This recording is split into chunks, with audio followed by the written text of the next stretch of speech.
ಬೀದರ್ನಲ್ಲಿ ಮನೆ ಬಳಕೆಯ ಗ್ಯಾಸ್ಗೂ ಬಿಸಿ ತಟ್ಟಿದೆ. ಏಜೆನ್ಸಿ ಸೆಂಟರ್ ಮುಂದೆ ಸಿಲಿಂಡರ್ಗಾಗಿ ಗ್ರಾಹಕರು ಕಾಯುವ ಪರಿಸ್ಥಿತಿ ನಿರ್ಮಾಣ ಆಗಿದೆ.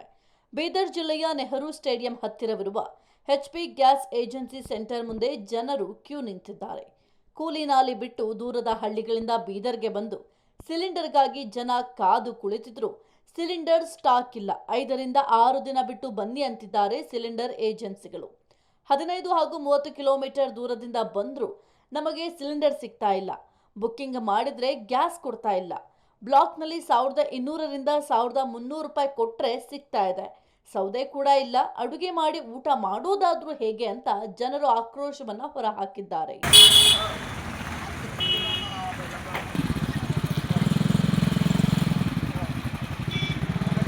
ಕ್ಷಣ ಕ್ಷಣದ ಸುದ್ದಿಗಳಿಗಾಗಿ ಫ್ರೀಡಂ ಟಿವಿ ಸಬ್ಸ್ಕ್ರೈಬ್ ಮಾಡಿ, ಲೈಕ್ ಮಾಡಿ ಹಾಗೂ ಫಾಲೋ ಮಾಡಿ. ಹೊಸ ಸುದ್ದಿಗಳ ನೋಟಿಫಿಕೇಶನ್ಗಾಗಿ ಬೆಲ್ ಐಕಾನ್ ಮೇಲೆ ಕ್ಲಿಕ್ ಮಾಡಿ.